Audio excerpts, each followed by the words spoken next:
Magandang hapon din sa iyo, George. Patuloy sa pagkilos ang binabantayan nating low pressure area o LPA at huli nga itong namataan 70 kilometers north ng Tacloban City at nakapaloob pa rin ang nasabing sama ng panahon sa umiiral na Intertropical Convergence Zone o ITCZ sa Palawan, Visayas at sa Mindanao. Kaugnay niyan, para sa asahang lagay ng panahon ngayong gabi at bukas, dyan nga po sa Bicol Region, ganun din sa Mimaropa, sa Quezon Province, ganun din sa Visayas, sa Zamboanga Peninsula at sa Northern Mindanao, asahan po natin na maulap na papawiri na may moderate to heavy rain showers or thunderstorms habang dito po sa atin sa Metro Manila at sa titirang bahagi naman ng ating bansa, asahan natin na maulap na papawiri na may light to moderate rain showers or thunderstorms. At paglilinaw ng pag-asa, itong mga pag-ulan na ating nararanasan dito sa Metro Manila ngayong hapon at gabi ay thunderstorms lamang at hindi dulot ng anumang bagyo o sama ng panahon. Napag-uusapan na rin lamang ang sama ng panahon sa ating bansa.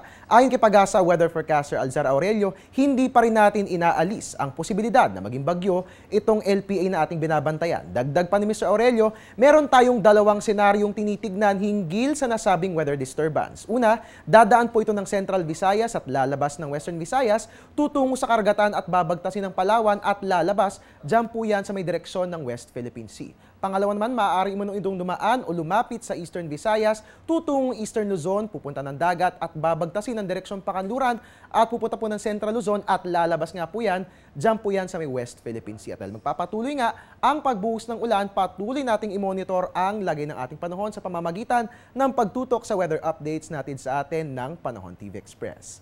Magbabalik ang ating weather update makalipas ng isang paalala. Teng, ang package. Ma'am, sabi ng Air 21 on the road na.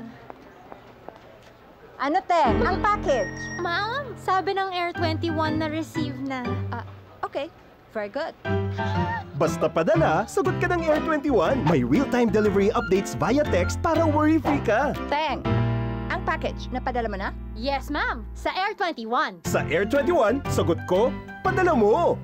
Sa ibang balita, ngayong linggo nga pinagdiwang natin ng 2013 National Science and Technology Week na may temang Science, Technology and Innovation, The Road to a Smarter Philippines. Sa closing ceremony sa nasabing pagdiriwang na ginanap kahapon sa SMX Convention Center sa SM Mall of Asia, Pasay City, nakamit ng Panahon TV ang Gawad Scriba Professional Category on Television Award.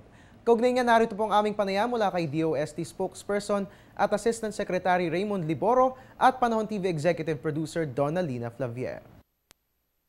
Congratulations sa Panahon TV sa aming Gawad Scriba. Ito binibigay namin talaga dun sa mga premiado at mga tampok ng mga institusyon at ngayon nakabilang ang Panahon TV sa professional category ng TV sa inyong kontribusyon lalo-lalo na sa pagpapalaganap ng weather information, climate information na talaga naman kailangan ng bayan natin ngayon.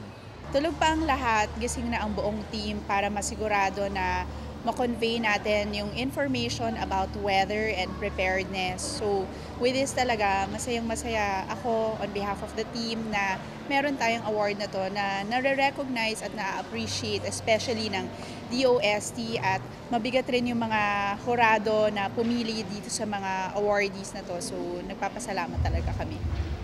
Ginawaran din ng parangal ang iba't ibang mga institusyon at organisasyong masigasig na nagsusulong ng agham at teknolohiya sa bansa. Layunin ng nasabing pagdiriwang na palawigin pa ang pagyabong ng agham at teknolohiya sa buong bansa. At yan po muna ang latest mula rito sa Pag-asa DOST. At your service sa Weekend News ang inyong weatherman, Harry Bayona. Balik sa iyo, George.